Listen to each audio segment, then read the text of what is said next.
I lost my job a couple of weeks before I was diagnosed.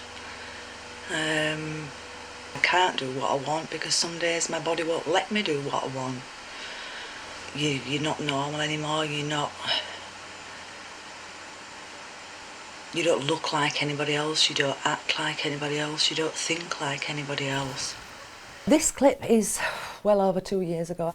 When I look back at it, I kind of think how negative I was, because I was uncertain, about future. I was still a bit angry and annoyed how long it had taken to diagnose me, and I was still sort of going through that acceptance time. And I used to look in the mirror before and think, I don't recognise that person staring back at me.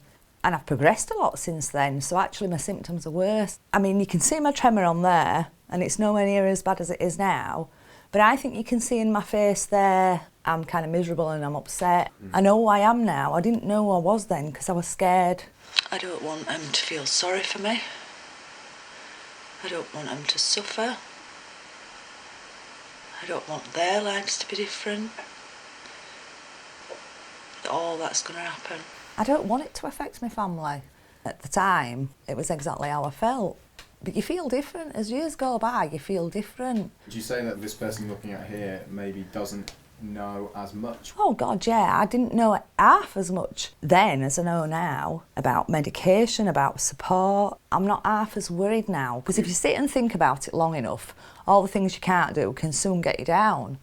So it's just better to concentrate on the stuff you can still do. This is me at Carlisle Business Centre. But there are lots of signs and symptoms that people don't realise are anything to do with Parkinson's. Why not do some exciting stuff and raise awareness, raise some money?